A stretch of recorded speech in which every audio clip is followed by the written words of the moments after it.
Hello friends, स्वागत है आप सबका आपके अपने channel study with Abhay sir में।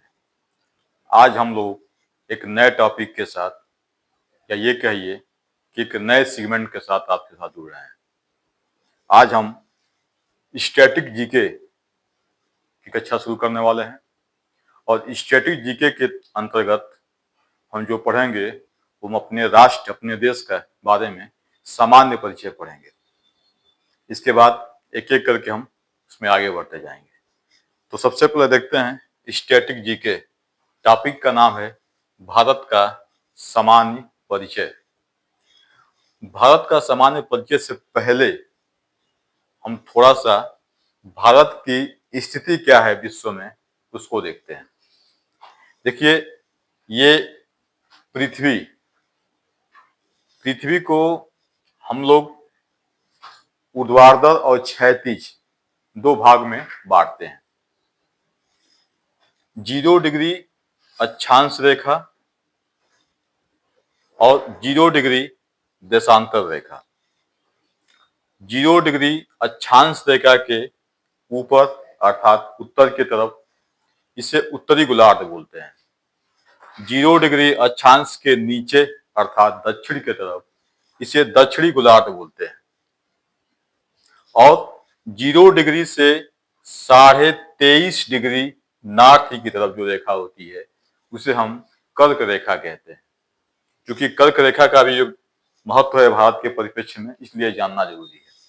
सेम 0 डिग्री से 23.5 डिग्री साउथ की तरफ जब हम आते हैं तो उसे मकर रेखा कहते हैं।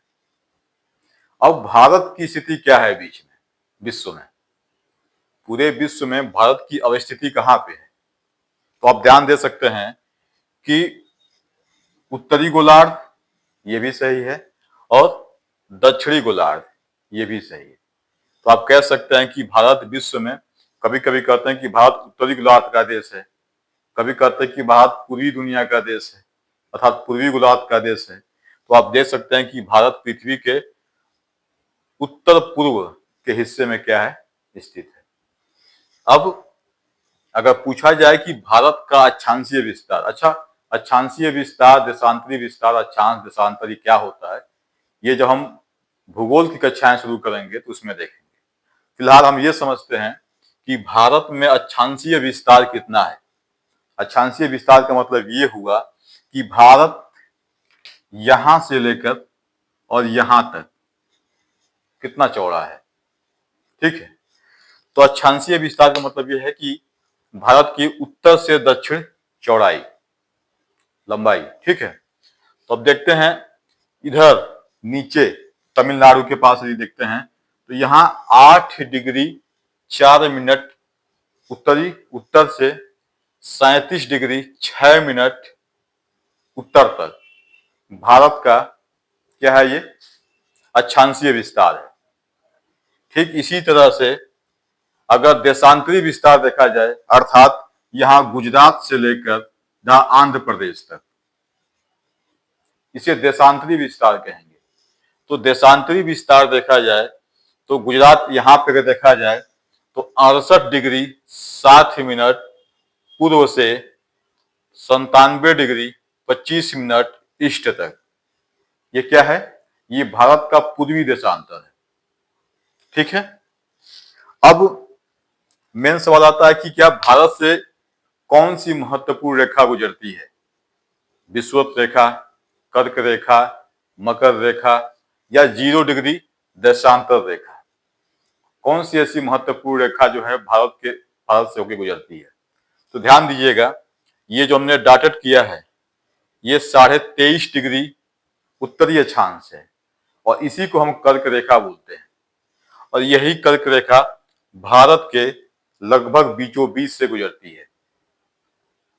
ये भी क्वेश्चन पूछा गया है और आगे भी पूछने की संभावना है कि कर्क रेखा भारत के कितने राज्यों से होकर गुजरती है।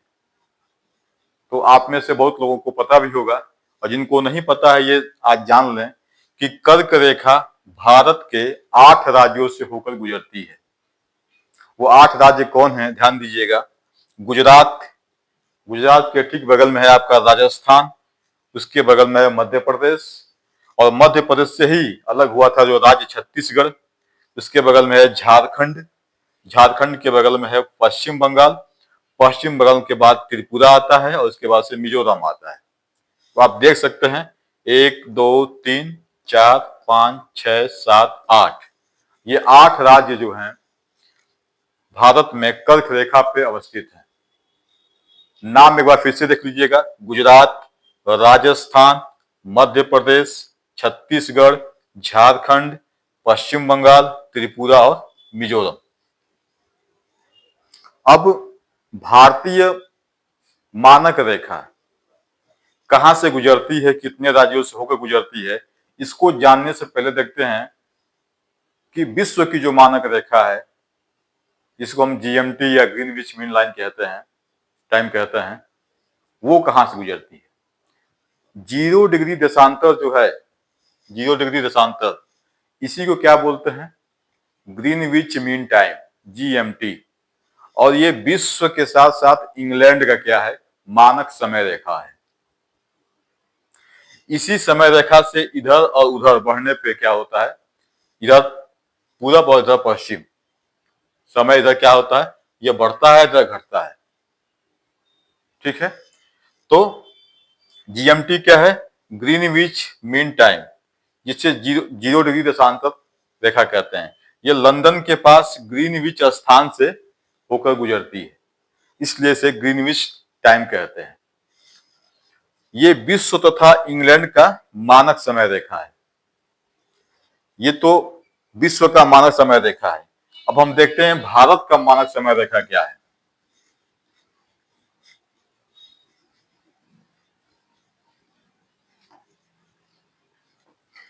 भारत का मानक समय रेखा, जिसे हम आईएसटी कहते हैं, क्या कहते हैं, आईएसटी, इंडियन स्टैंडर्ड टाइम। ठीक है, क्या है ये,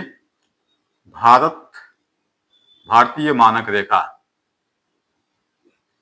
मानक समय, भारतीय मानक समय। ये किस देशांतर से होकर गुजरती है, तो सबसे पहले आपको देशांतर याद रखना है। ये 82.5 डिग्री देशांतर, 82.5 डिग्री देशांतर से होकर गुजरती है। ठीक है, तो भारतीय मानक समय आपसे पूछे, अगर देशांतर पूछे तो 82.5 डिग्री देशांतर। ये भी पूछता है कि ये किस स्थान से होकर गुजरती है, तो आप 2 स्थान याद रखेंगे। कभी आपको दे देगा इलाहाबाद यानी प्रयागराज के पास जो नैनी है, जो वहां लोग रहते हैं उनको तो पता ही होगा, जो कभी गए होंगे, यानी कि इलाहाबाद यमुना के जस्ट उस पार क्या है, नैनी है। तो नैनी से होकर गुजरती है। बाद में कुछ पुस्तकों में यह भी दिया कि नैनी विकल्प में नहीं दिया, तो वहां मिर्जापुर दिया।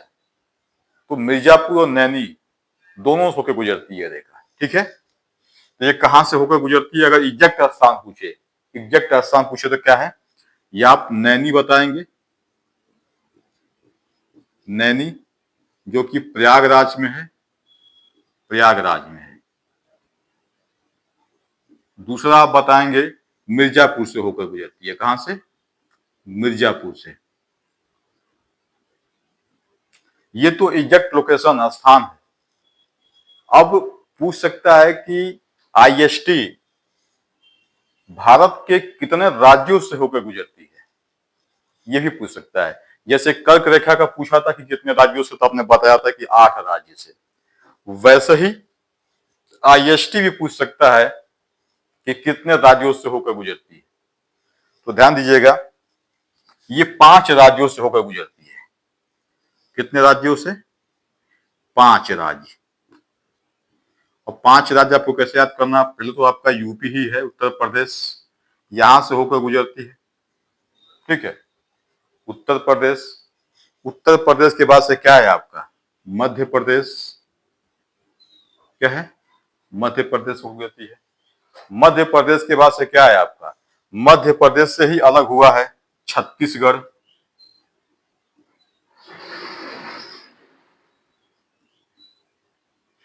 छत्तीसगढ़ छत्तीसगढ़ हुआ है, ठीक है। छत्तीसगढ़ के बाद क्या कौन सा है? उड़ीसा है। कौन सा है? जिसको आप उड़ीसा कहते हैं।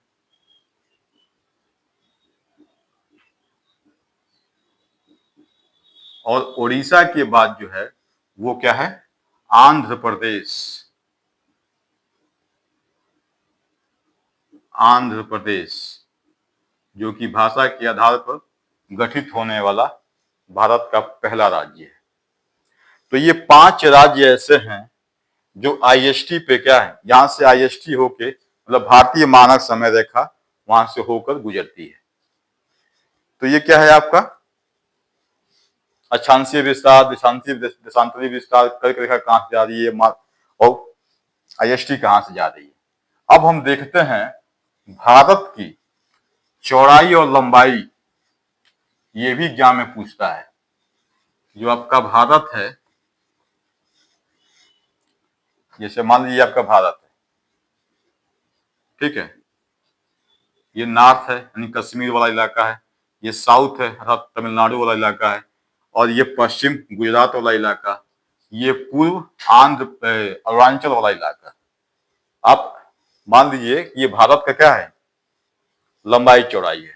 तो ये जो हम इलाका लिखे हैं, सबसे ऊपर जो यन बना है वहां आप मान लीजिए क्या है? कश्मीर है। और नीचे क्या मान लीजिए आप? तमिलनाडु है। यहाँ आप गुजरात मान लीजिए और यहाँ आप अरुणाचल प्रदेश मान लीजिए।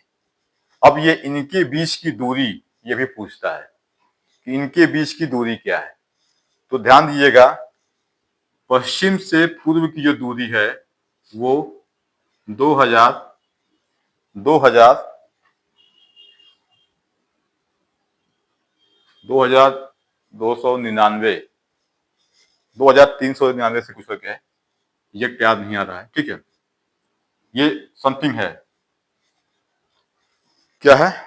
और ये जो दूरी है ये आपका है 3214 किलोमीटर। ये संभवतः ये है, एक बार आप प्रूफ चेक कर लीजिएगा, ठीक है। थोड़ा सा मैं मिस कर रहा हूं यहाँ पे, ठीक है। इसको मैं कमेंट में आपको बता दूंगा, ठीक है, ये क्या पड़ रहा है, ठीक है। तो भारत के पश्चिम से जो पूरब की दूरी है वो कितनी है? वो आपका 2933 किलोमीटर। ये आपकी क्या है? पूरब से पश्चिम की है। तो ये आपकी दूरी है मोटा मोटी। अब इसके बाद हम क्या देखते हैं? इसके बाद देखते हैं कि भारत का नाम, इसको भी लेके थोड़ा सा हम लोग आज देखते हैं कि भारत के कितने नाम हैं, वो नाम कहां से मिल रहे हैं, ठीक है। तो अगला है भारत का नाम, ठीक है। देखिए ये आप मान लीजिए कि आपका क्या है? भारत है।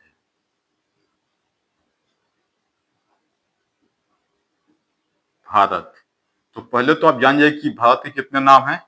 भारत के 5 नाम, लेकिन ऑफिशियल कितने हैं? 2 हैं भारत के। अभी आपको 5 नाम मैं बता रहा हूं, लेकिन ऑफिशियल कितने हैं आप ये जान जाइएगा। सबसे पहले भारत को जम्बू द्वीप, जम्बू द्वीप, भारत को पहले जम्बू द्वीप कहा जाता था। और जम्बू द्वीप का जिक्र कहां पे है? तो पुराणों में है। आपको पता है पुराणों की संख्या कितनी है? 18 है। तो उसी में जो है पुराणों में भारत को क्या कहा गया है? जम्बू द्वीप। कहां पे? पुराण, पुराणों में जिक्र है, ठीक है। पुराणों में जिक्र है जम्बू द्वीप। दूसरा जो नाम है वो है आर्यावर्त। आर्याव्रत, क्या नाम है? आर्याव्रत। आर्याव्रत नाम कैसे पड़ा? आर्य जहां निवास करते हैं, आर्य लोग जहां निवास करते, उनके निवास की वजह से इस स्थान को आर्यावर्त भी कहा जाने लगा। आर्यों के निवास स्थान के कारण के कारण इसे आर्यव्रत भी कहा जाने लगा। तीसरा नाम क्या है? तो तीसरा आपका नाम है भारत। क्या है? भारत। भारत इसे क्यों कहा गया? तो ध्यान दीजिएगा, आर्यों के एक राजा हुए, उनका नाम था भरत। आपने प्राइमरी या जूनियर में वो कहानी सुनी होगी, राजा दुष्यंत और शकुंतला वाली। तो काफी लोगों को मानना है कि ये उन्हीं के लड़के थे, जो भरत हैं वो उन्हीं के लड़के थे। ठीक है, तो आर्यों के राजा, आर्यों के राजा भरत के नाम पर, आर्यों के राजा भरत के नाम पर भारत इसका नाम पड़ा, ऐसा माना जाता है। ठीक है, तो ये तीन नाम हो गए। इसके बाद से एक नाम और है, वो क्या है? हिंदुस्तान।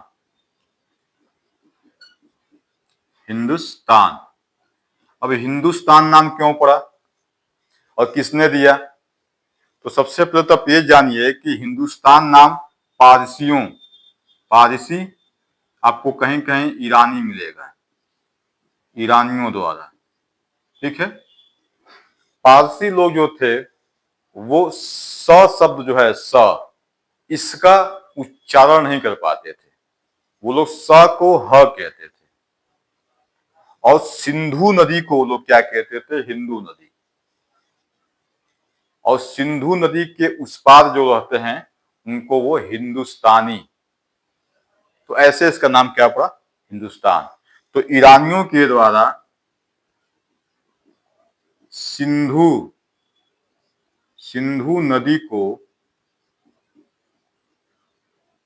हिंदू नदी क्या कहा गया? हिंदू नदी। और हिंदू से क्या बना? हिंदुस्तान बना। क्या बना? हिंदुस्तान बना। हिंदू से क्या बना? हिंदुस्तान बना। ठीक है, हिंदू से हिंदुस्तान बना। ठीक, अब देखिए, एक और देश, एक और नाम बच गया जिसे आप लोग कहते हैं इंडिया। क्या कहते हैं? इंडिया। तो इंडिया से, इंडिया नाम किसने दिया? तो आप कह सकते हैं कि इंडिया जो है यूनानी, यूनानी को ही कहीं कहीं ग्रीक कहते हैं। क्या कहते हैं? ग्रीक। तो यूनानी लोग जो है भारत को इंडिया कहते हैं। क्यों कहते हैं? इनका भी वही कॉन्सेप्ट है, वो भी सिंधु नदी को, यूनानी सिंधु नदी को क्या कहते थे? इंडस नदी, इंडस नदी। और इंडस के नाम पे ही आगे चलकर वो इसको इंडिया कहने लगे। क्या कहने लगे? इंडिया कहने लगे। तो ये भारत का क्या है? नाम के पीछे की कहानी है। अब 5 नाम तो आपको मिल गया है, लेकिन अब आपको ये देखना है कि इसमें से ऑफिशियल नाम कौन है, इसमें से ऑफिशियल नाम कौन सा है। अगर आपसे पूछे कि भारत के संविधान में जो नाम दर्ज है उस नाम को बताइए, तो ध्यान दीजिएगा, एक ये आपका है भारत और एक ये है आपका इंडिया। ये भारतीय संविधान के भाग 1 के अनुच्छेद 1 में ये दोनों नाम दर्ज हैं। कहां पे? भारतीय संविधान के भाग 1 के अनुच्छेद 1 में भारत और इंडिया, आप उसको पढ़ेंगे जब बेयर एक्ट में, तो आपको लिखा हुआ मिलेगा, India that is Bharat shall be the union of state. वहां यही लाइन लिखी गई है कि India that is Bharat shall be the union of state. अर्थात इंडिया जो कि भारत है राज्यों का संघ होगा। तो आपसे पूछ सकता है कि भारत का ऑफिशियल नाम क्या है, तो आप ऑफिशियल नाम में जम्बू द्वीप, आर्यावर्त, हिंदुस्तान ये नहीं बताएंगे। आप आम बोलचाल में बता ले सकते हो नाम, लेकिन आपको ऑफिशियल नाम भारत और इंडिया ही बताना है। और ये भी कहाँ है, कहाँ जिक्र है, अगर पूछे आपसे, तो याद रखिएगा, भारतीय संविधान के 22 भाग हैं, तो उस 22 भाग में से भाग 1, अनुच्छेद कितने हैं? 395। तो 395 अनुच्छेद में से अनुच्छेद 1, तो भाग 1 की अनुच्छेद 1 में भारत और इंडिया का जिक्र है, इसलिए भारत का ऑफिशियल नाम क्या है? इंडिया और भारत है। आज का क्लास थोड़ा छोटा ही रहेगा, क्योंकि आप अपना फीडबैक देंगे, बताएंगे। अगर आपको ये क्लास रुचिकर लग रहा है और साथ में आपके एग्जाम के लिए उपयोगी हो, तो इस क्लास को हम आगे कंटिन्यू करेंगे, वरना इंडियन पॉलिटी की क्लास तो चल ही रही है समय पे। और इसके बाद जो अगली कक्षा हम लेकर आने वाले हैं, वो भारतीय संविधान के भाग 1 से संबंधित रहेगा, क्योंकि भारतीय संविधान में हमने संविधान की बेसिक कक्षा पढ़ ली है एक क्लास में। इसके साथ ही अनुसूचियों से संबंधित हम लोगों ने 3 क्लास लिया था, और भारतीय संविधान की प्रस्तावना से संबंधित हम लोगों ने 2 क्लास लिया था। तो टोटल इसके पहले 6 क्लास हम लोगों ने देख चुका है। ये आपका अगर क्रम से देखा जाए तो 7वां क्लास है, और जीके स्टैटिक का ये पहला क्लास है। तो आप अपना कमेंट के माध्यम से बताइएगा कि ये क्लास आपको कैसा लग रहा है, तो फिर इस क्लास को हम आगे कंटिन्यू करेंगे। जीके स्टैटिक्स हर एग्जाम में, चाहे वनडे एग्जाम हो या कुछ हद तक पीसीएस का है, समीक्षा अधिकारी का है, रेलवे का है, तो हर एग्जाम में क्या होता है, यहां से क्वेश्चन बनता है। तो मिलते हैं हम अगले क्लास में, तब तक के लिए आप सभी को बहुत बहुत धन्यवाद। जय हिंद, जय भारत।